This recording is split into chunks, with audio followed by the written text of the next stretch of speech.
Bismillahirrahmanirrahim. Assalamualaikum warahmatullahi wabarakatuh.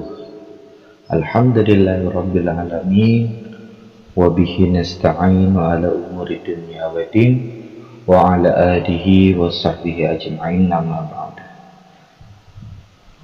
Puji dan syukur marilah kita panjatkan kehadirat Allah Subhanahu wa taala, karena atas rahmat dan hidayahnya kita semua dapat berkenalan, bertatap muka dalam pertemuan yang pertama, yaitu program pembelajaran jarak jauh daring via WhatsApp Group di kelas 6B. Nah, sholawat dan salam marilah kita selalu limpah curahkan ke junjungan kita semua, Habibana wa Nabiyana Muhammad sallallahu alaihi wasallam. Mudah-mudahan kita semua selalu mendapatkan syafaat dan berkat illa yaumil qiyamah. Amin ya rabbal alamin. Nah, pada hari ini, yaitu hari Rabu tanggal 21 Juli 2021, kita akan memulai program PJJ kita, yaitu tema 1, selamatkan makhluk hidup. Subtema 1, tumbuhan sahabatku, pembelajaran yang ke-1.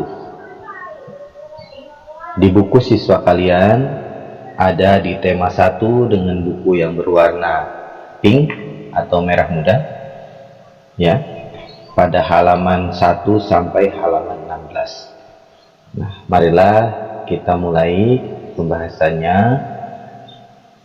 Untuk subtema 1, tumbuhan sahabatku, pembelajaran yang ke-1. Tumbuhan sahabatku, apakah kalian suka berkebun? Suka berkebun merupakan kebiasaan yang bagus, ya. Nah, kalian dapat menanam berbagai jenis tumbuhan. Jika kalian pelihara, kalian akan dapat menikmati hasilnya. Kalian dapat menikmati sayuran dan buah-buahan yang dihasilkan oleh tumbuhan. Dengan demikian, dapat dikatakan tumbuhan sahabatku. Bagaimana dengan kalian? Apakah kalian sudah menganggap tumbuhan sebagai sahabat? Nah, pada pembelajaran satu ini, ayo kita belajar mengamati, perhatikan beberapa gambar berikut. Ada 2 gambar di dalam slide, ya, yaitu ada daur hidup padi dan daur hidup mangga, yaitu suatu siklus daur hidup perputaran dari tanaman yang dimulai dari biji, kemudian berkembang dan tumbuh sehingga kembali lagi menjadi biji. Nah, itu adalah daur hidup padi dan mangga. Daur hidup padi bisa kita lihat. Nah, di sini berawal dari biji, nah, kemudian menjadi bibit padi, kemudian padinya tumbuh dan berkembang menjadi padi yang berbunga. Lama-kelamaan siap panen padi, bijinya padi sudah tua sehingga nanti akan menghasilkan biji kembali dan bisa terus-menerus berulang-ulang siklus daur hidup padi itu, ya, dari biji berkembang, tumbuh, dipanen dan menjadi biji kembali. Sama halnya dengan pohon mangga, ya, awalnya dari biji mangga, kemudian nanti ketika ditanam menjadi kecambah dan tumbuh tunas, kemudian berkembang menjadi beberapa daun dan ranting sehingga nanti akan menjadi tumbuh dewasa, pohon yang menjadi besar dan berbunga. Bunga ini nanti yang akan menjadi bakal dari buah mangga tersebut. Ketika buah mangga tersebut sudah tua dan atau sudah dewasa, maka dia akan menghasilkan biji kembali, ya. Dan biji tersebut terus siklus daur hidupnya akan terus berputar, ya, dari biji menjadi biji kembali.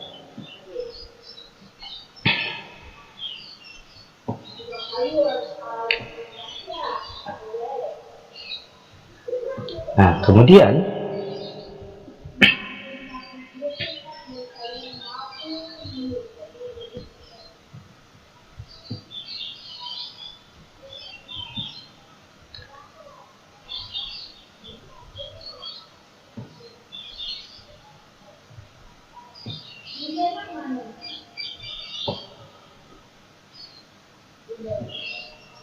Nah, selanjutnya ayo kita menulis berdasarkan gambar di atas. Buatlah sebuah pertanyaan mengenai pertumbuhan dan perkembangbiakan tumbuhan. Nah, tukarkan pertanyaan kalian dengan pertanyaan teman. Tentunya ini kalian hanya membuatlah beberapa pertanyaan yang mengenai pertumbuhan dari daur hidup padi dan daur hidup mangga dan perkembangbiakan tumbuhannya ya. Nah, ini untuk penukaran pertanyaan nanti akan kita praktekkan ketika sudah boleh tatap muka.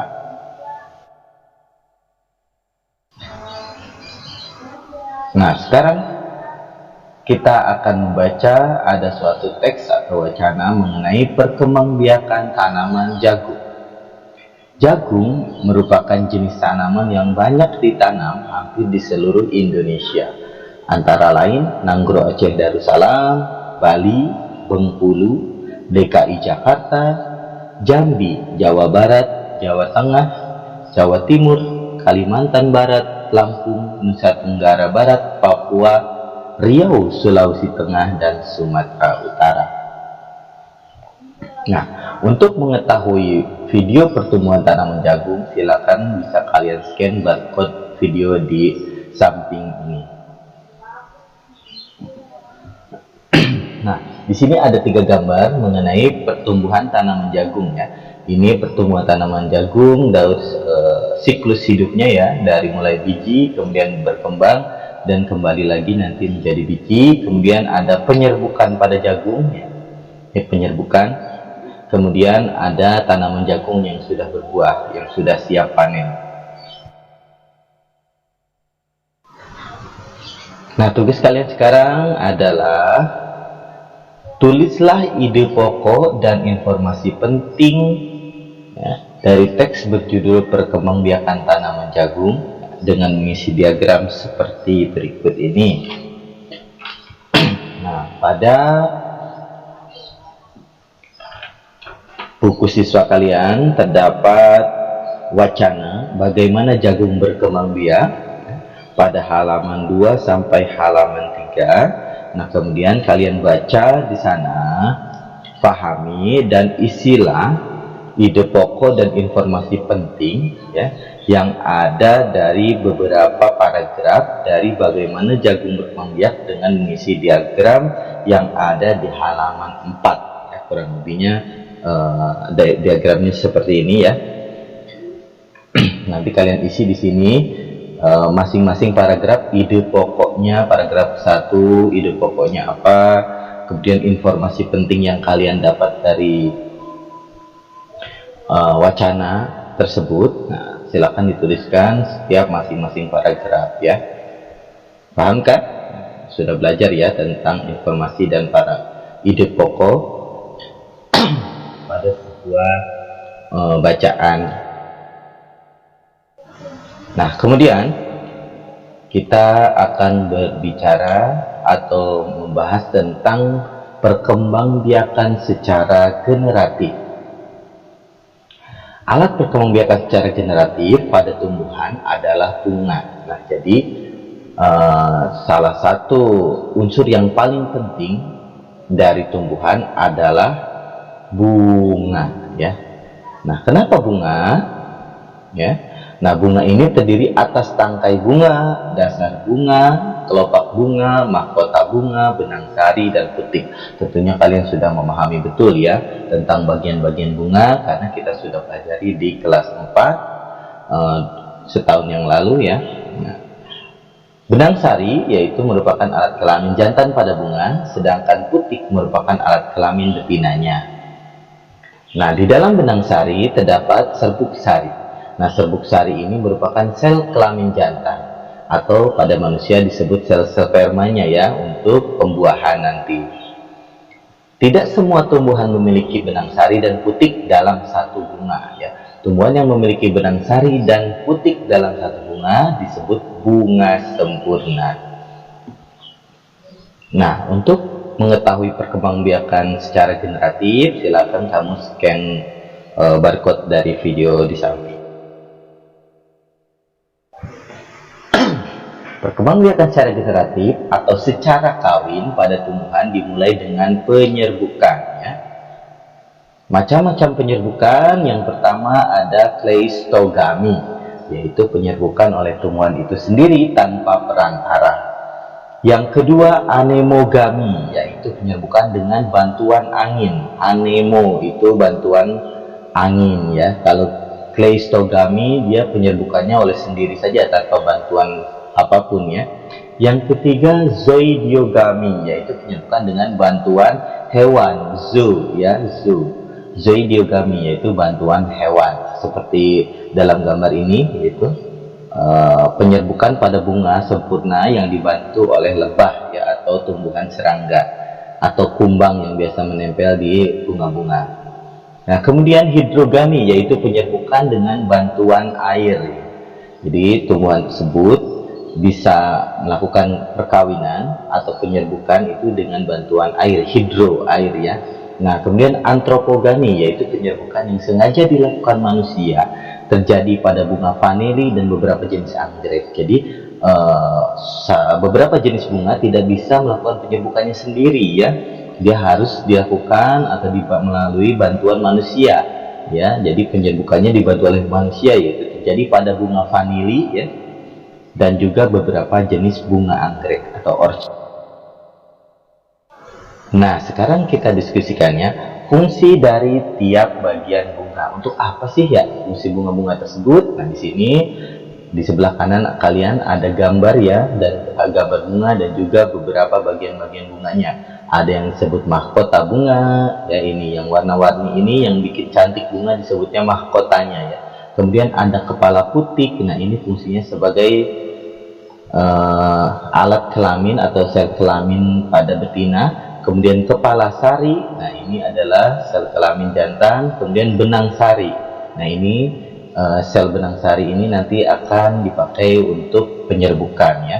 Kemudian ada tangkai putik, nah ini ada tangkainya ya, putik. Jadi kalau bunga sempurna memiliki bagian-bagian bunga yang lengkap ya, seperti pada gambar. Nah, kemudian ada kelopak bunga, ada bakal biji, nantinya akan menjadi biji, buah, dan bunga kembali. Kemudian ada dasar bunga, nah kemudian ada tangkai bunga. Tahukah kalian bagaimanakah proses perkembangbiakan generatif? Apakah manfaat dari perkembangbiakan generatif? Perhatikan gambar bagian-bagian bunga tadi ya, bagian bunga sempurna di samping. Kemudian kumpulkan informasi dari berbagai sumber tentang fungsi dari tiap bagian bunga dan perkembangbiakan generatif tumbuhan. Nah, pada buku kalian, pada buku siswa, ada bagian-bagian bunga sempurna, yaitu pada gambar halaman 5 ya. Nah, di situ ada salah satu contoh tumbuhan yang berkembang biak dengan bunga ya, adalah jagung tadi ya. Nah, di sebelahnya tadi yang sudah kalian baca wacananya bagaimana jagung berkembang biak. Nah, diskusikan informasi yang kalian peroleh dengan teman, sampaikan hasilnya di depan kelas. Nah, ini karena kita tidak bisa tatap muka, maka diskusikan informasi yang kalian peroleh boleh dengan teman, mungkin ada tetangga atau teman yang sedang berkunjung atau belajar bersama di rumah, atau mungkin dengan orang tua dan juga kakak atau adik kamu di rumah. Boleh ya, nanti kalian saling bertanya, mencari informasi tentang fungsi dari tiap-tiap bagian bunga. Nah, fungsi dari tiap bagian bunga. Nah, sekarang ayo kita amati kembali. Berdasarkan asal serbuk sarinya, penyerbukan dibedakan lagi menjadi 4 jenis. Kalau tadi berdasarkan bantuannya, nah caranya ini berdasarkan asal serbuk sarinya. Nah, ada disebut penyerbukan sendiri. Artinya serbuk sari dan kepala putik berasal dari bunga yang sama. Nah, jadi bunganya ada di dalam satu bunga ya, ada serbuk sari dan putiknya ada di dalam satu bunga. Itu disebut dengan penyerbukan sendiri. Nah, kemudian ada penyerbukan silang, artinya serbuk sari berasal dari tumbuhan yang lain, tapi yang sejenis ya. Nah, contohnya di dalam satu bunga ada 2 tangkai bunga, dalam satu tanaman terdapat 2 tangkai bunga ya. Yang satu bunganya tapi sejenis, misalkan ini bunga mawar, ini juga bunga mawar dalam satu tumbuhan atau tanaman, cuman berbeda tangkai. Nah, penyerbukan silang namanya ya, artinya serbuk sarinya atau jantan dan betinanya berasal dari tumbuhan yang lain yang sejenis. Nah, kemudian penyerbukan tetangga artinya berasal dari bunga lain tetapi masih sepohon. Nah, ini juga ya. Nah, ini ya masih sepohon ya. Tuh. Kalau ini tadi berasal dari tumbuhan lain yang sejenis. Nah, penyerbukan bastar artinya serbuk sari berasal dari tumbuhan lain yang berbeda jenis. Yang ini mawar, yang ini melati. Nah, mungkin jadi mawar melati ya. Seperti itu. Nah, serbuk sari yang berasal dari tumbuhan lain yang berbeda jenis. Beda jenisnya nanti bisa menjadi perkawinan silang ya. Jadi ada spesies baru mungkin di mawarnya ya, mawar dengan melati, atau misalkan anggrek dengan cempaka misalkan. Nah, nanti ketika ada sebuah penyerbukan seperti ini maka akan menghasilkan jenis atau variasi.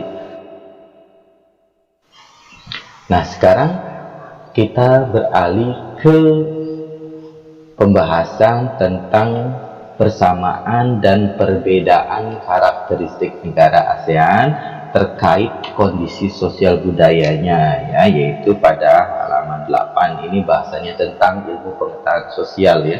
Tadi kita sudah belajar tentang bahasa Indonesia ya, itu mengenai ide pokok dan informasi penting. Kemudian kita beranjak ke IPA, ilmu pengetahuan alam, tentang penyerbukan dan bagian-bagian bunga. Nah, kemudian sekarang kita akan bahas maraton persamaan dan perbedaan karakteristik negara ASEAN terkait kondisi sosial budayanya. Nah, itu terdapat pada halaman 8 sampai seterusnya di pembelajaran 1 ini ya, di buku siswa kalian.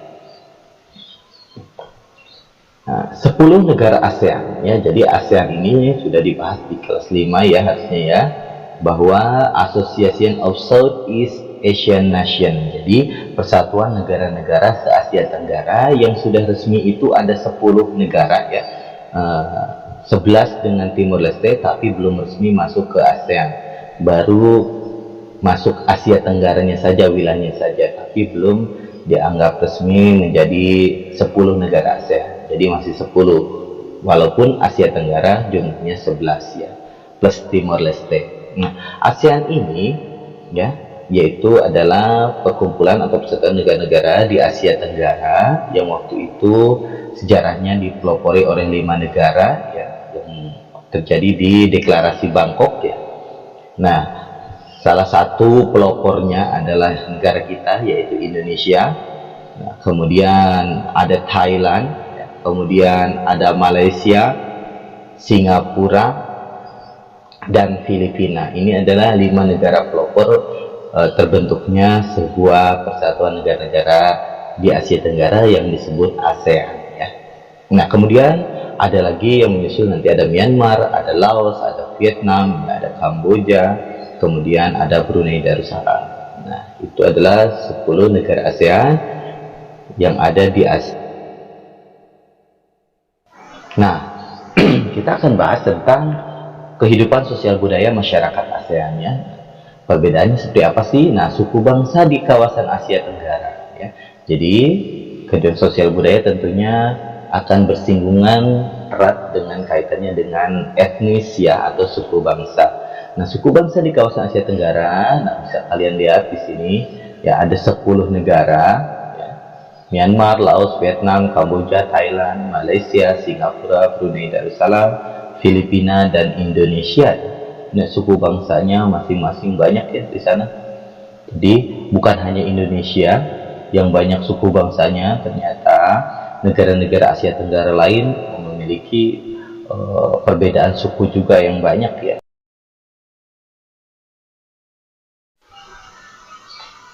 Seperti itu ya bahasanya.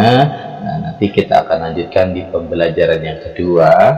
Nah, tapi sebelumnya tentunya nanti akan ada tugas-tugas yang harus kalian kerjakan di pembelajaran 1. Nah, demikian, nanti simak video selanjutnya mengenai pembahasan lengkap, yaitu tentang selamatkan makhluk hidup di tema 1, subtema 1 tumbuhan sahabatku, pembelajaran 1 ya. Nanti akan Bapak kirimkan video pembelajaran lengkapnya membahas buku siswa yang kalian pegang dari mulai halaman 1 sampai 16. Demikian, kurang lebihnya mohon maaf. Assalamualaikum warahmatullahi wabarakatuh.